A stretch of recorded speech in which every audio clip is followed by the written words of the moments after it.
कहानी है श्री गौरी सावंत की, जो मुंबई में रहने वाली एक ट्रांसजेंडर एक्टिविस्ट है। वो सखी 4 चौगी की डायरेक्टर है, जो ट्रांसजेंडर और HIV एड्स से पीड़ित लोगों की मदद करती हैं। इन्हें विक्स की एक एड में भी दिखाया गया था। कहानी की शुरुआत में गौरी का बचपन दिखाया जाता है, जब वो गणेश हुआ करती थी।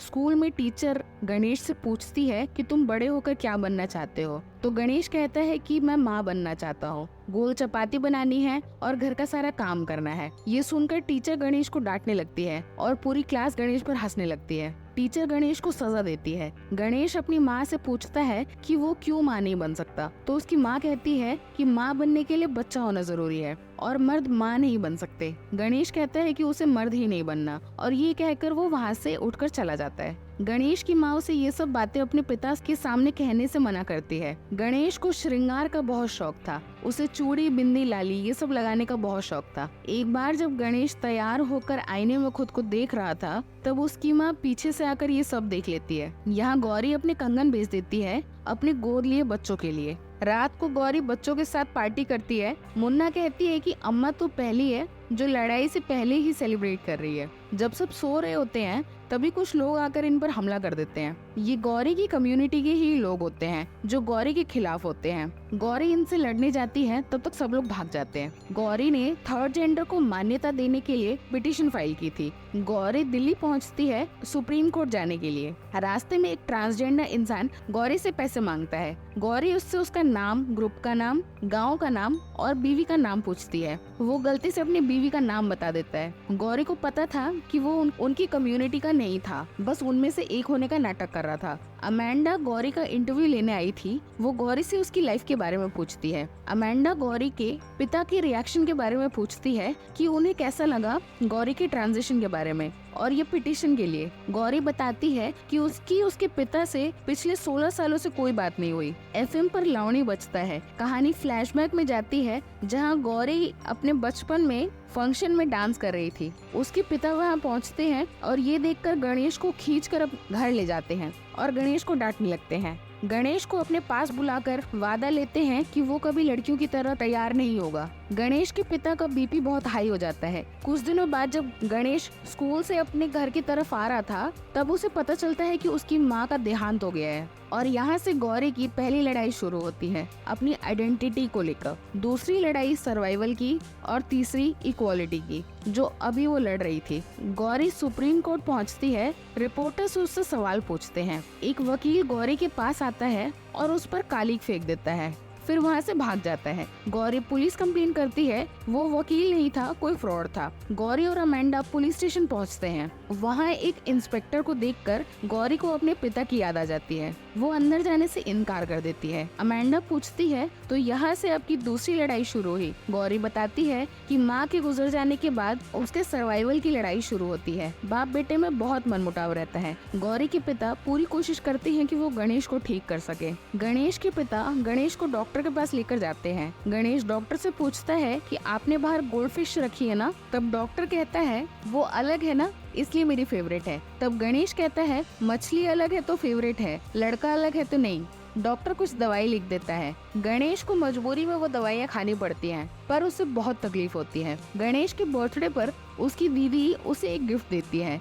गणेश अब वो दवाई बिस्तर के नीचे छुपा दिया करता था। एक दिन उसे थिएटर में कुछ ट्रांसजेंडर दिखते हैं। गणेश उन्हें देखता ही रहता है। फिर वो एक के पीछे पीछे चला जाता है और उसे जाकर कहता है कि मैं तेरे जैसा बनना चाहता हूँ। गणेश के पिता एक ट्रांसजेंडर की बॉडी की डिटेल्स लेते हैं जो 2 दिन से सड़ रही थी। वो बाकी लोगों को कहते हैं कि हॉस्पिटल से डेथ सर्टिफिकेट ले लेना। तब उनमें से एक बोलती है कि जब हम दुनिया के लिए जिंदा ही नहीं है तो मर कैसे सकते हैं। गणेश के पिता को वहाँ देवी माँ की एक तस्वीर नजर आती है। गणेश अब उन लोगों के साथ घुलने मिलने लगा था और उसके पिता को लगता है कि दवाइयों का असर हो रहा है। एक दिन बाजार में गणेश को कुछ लड़के छेड़ने लगते हैं। तब गणेश के पिता उन्हें मारने लगते हैं और बहुत हताश हो जाते हैं। एक दिन वो थिएटर वाली ट्रांसजेंडर गणेश को मार्केट लेकर आती है। वहाँ उसके साथ बहुत बुरा सलूक होता है। तब वो गणेश को मना करती है कि तू ये कभी मत बनना और अब मेरे पीछे पीछे भी मत आना। गणेश के पिता घर आकर कुछ ढूंढ रहे होते हैं। तब उन्हें गणेश के बिस्तर के नीचे एक पेपर मिलता है।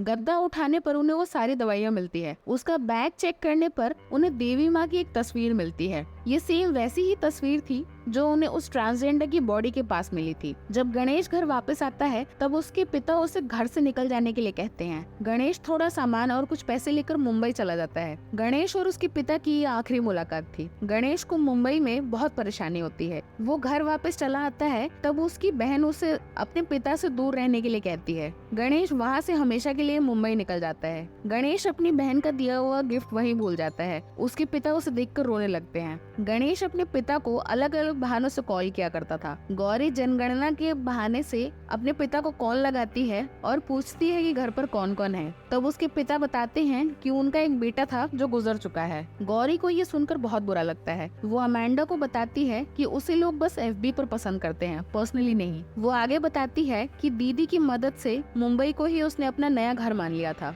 इसके बाद नवीन वहाँ पहुँचता है जो एक NGO चलाता है। वो बताता है कि अमेंडा ने उसे यहाँ बुला लिया था। नवीन बताता है उसे आज सुबह JK का कॉल आया था। अमेंडा पूछती है कि ये JK कौन है। तब गौरी बताती है कम्युनिटी की शुरुआत होने की हिम्मत उसे उस JK की वजह से ही मिली थी। नवीन ने JK के घर पर गणेश को काम के लिए भेजा था। JK उसे अपने घर में रहकर काम करने देता है। जब गणेश रात को सोने लगता है तब उसे अपनी माँ की याद आती है। तब गणेश को फील होता है कि उसे कोई टच कर रहा है। जैसे ही वो लाइट्स ऑन करके चेक करता है तब उसे समझ आता है कि JK उसे छेड़ रहा था। गणेश उसे धक्का देकर वहाँ से निकल जाता है। नवीन गौरी को एक मूंछ निकाल कर देता है। गणेश को एक रेस्टोरेंट में वेटर का काम मिल जाता है और वहाँ वो मूंछ लगा के जाया करता था। गणेश कॉलेज में एडमिशन भी ले लेता है। उसी रेस्टोरेंट में एक काम करने वाली लड़की गणेश को पसंद करने लगती है। गणेश NGO में भी काम करने लगा था। एक दिन गणेश मिलता है नरगिस से और उसे देखता ही रह जाता है। NGO में एक फंक्शन रखा जाता है जहाँ सभी ट्रांसजेंडर को भी बुलाया जाता है ताकि इक्वालिटी की एक अच्छी शुरुआत की जा सके, एक कम्युनिटी क्रिएट कर सके। तभी तान्या नाम की एक औरत उठकर चिल्लाती है कि इन लोगों को तमीज नहीं है। नरगिस ने आते वक्त तान्या पर थूक दिया था। नरगिस उठकर चिल्लाने लगती है। तब गणेश उसे समझाने की कोशिश करता है। नरगिस उसे कहती है तू भी इनकी जैसा ही है, हम जैसा नहीं है। पहले अंदर से हम जैसा बन, उसके बाद बात करना। नवीन गणेश को कहता है नरगिस का तरीका गलत था पर उसने बात सही की। गणेश सेक्स चेंज ऑपरेशन के लिए तैयार हो जाता है जिसमें मरने तक का खतरा था। हॉस्पिटल में गणेश नवीन और अपनी दीदी को कॉल करता है पर उनमें से कोई फोन नहीं उठाता। तब गणेश बहाने से अपने पिता को कॉल करके माफी मांगता है। गणेश फॉर्म भरता है। सामने साईं बाबा की तस्वीर उसे दिखती है। ऑपरेशन स्टार्ट होता है। गणेश को अपने पूरे परिवार की याद आती है और उस ट्रांसजेंडर की भी जिसने उसे ये बनने के लिए मना किया था, और उसे नरगिस की बातें भी याद आती है। ऑपरेशन सक्सेसफुल हो जाता है। नर्स उसे पूछती है कि तुम तो 15 दिन पहले ही आ गए थे, तब भाग क्यों गए? तब गणेश कहता है कि हिम्मत नहीं हुई। नर्स बताती है आज गौरी के आने का दिन है और अब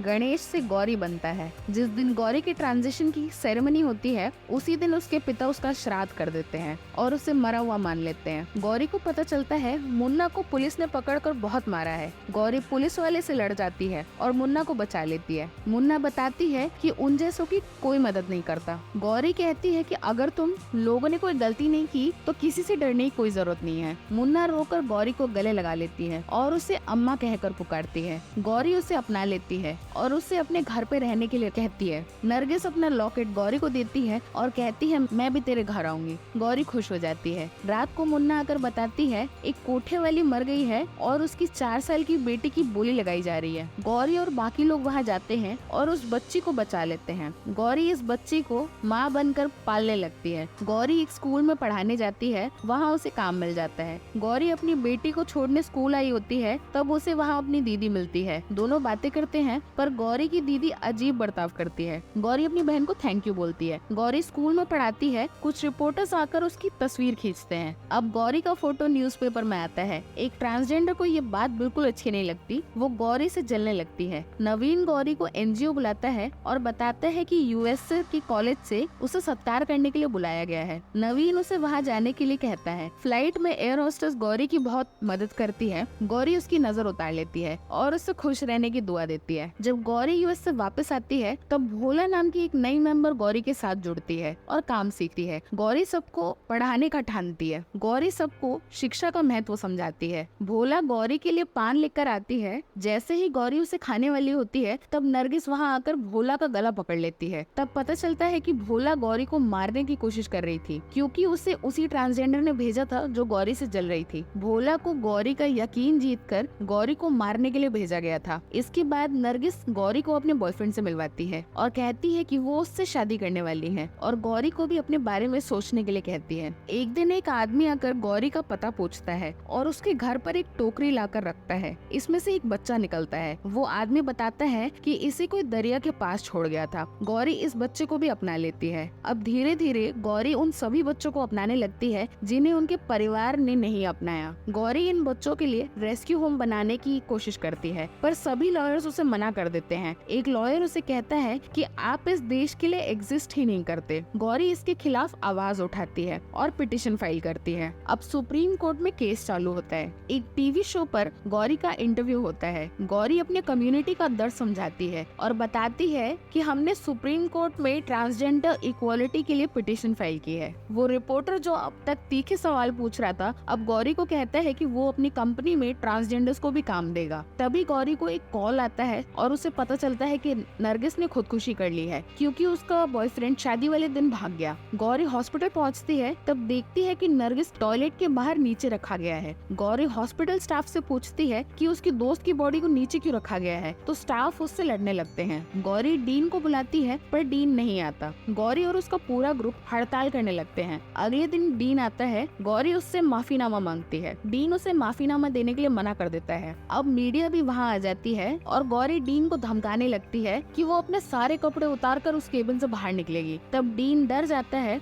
और उसे राइटिंग में माफीनामा लिख कर देता है। गौरी नरगिस के पास आकर रोने लगती है। अब सीन करंट डे में शिफ्ट होता है। सब लोग जजमेंट का इंतजार करते हैं। कोर्ट ट्रांसजेंडर्स को मान्यता दे देता है। गौरी केस जीत जाती है। सब लोग गौरी के लिए तालियां बजाते हैं। पूरी थर्ड जेंडर कम्युनिटी को गौरी पर गर्व होता है। गौरी ने इसके बाद भी ट्रांसजेंडर्स के हक के लिए बहुत कुछ किया। गौरी ने अपने हक की लड़ाई लड़कर एक मिसाल कायम किया। अगर आपको ये एक्सप्लेनेशन पसंद आया हो तो please like, share and subscribe. Thank you.